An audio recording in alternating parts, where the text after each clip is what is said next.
പുറത്ത് നല്ല മഴ. അപ്പോൾ എന്തെങ്കിലും കഴിക്കാൻ ഭയങ്കര ആഗ്രഹം. അപ്പോൾ നേരെ കിച്ചണിൽ കയറി. അപ്പോൾ നെയ്പത്തിരി ഉണ്ടാക്കാനാണ് എളുപ്പം. അതിൽ വേഗം തേങ്ങ ചിരകി അതിലേക്ക് ചെറിയ ജീരകം, ചെറിയ ഉള്ളി ഇട്ട് നേരെ ഗ്യാസ് കത്തിച്ച് ചട്ടി വെക്കാം. ചട്ടിയിലേക്ക് 2 ഗ്ലാസ് പൊടിക്ക് 1 ഗ്ലാസ് വെള്ളമാണ് കണക്ക്. അതിലേക്ക് കുറച്ച് ഉപ്പ്, കുറച്ച് ഓയിലും ഇട്ടിട്ട് നന്നായി തിളപ്പിക്കുക. തിളച്ചതിന് ശേഷം അതിലേക്ക് പൊടി ഇട്ടിട്ട് നന്നായി ഇളക്കി വാട്ടി. നമ്മൾ പത്തിരിക്ക് വാട്ടുന്ന പോലെ നല്ല വാട്ടൊന്നും വേണ്ട, ചെറുതായിട്ടൊന്ന് വാടി കിട്ടിയാൽ മതി.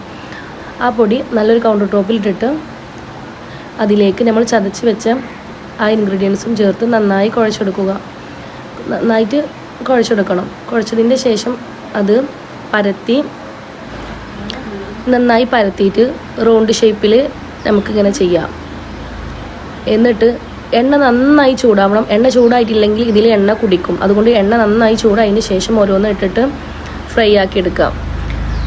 ഒരു ബ്രൗൺ നിറം ആവണ നേരത്ത് ഇത് വാങ്ങി വെക്കാം. അപ്പോൾ നമ്മൾ അടിപൊളിയായിട്ടുള്ള നെയ്പത്തിരി ഇവിടെ റെഡി ആയിരിക്കുന്നു.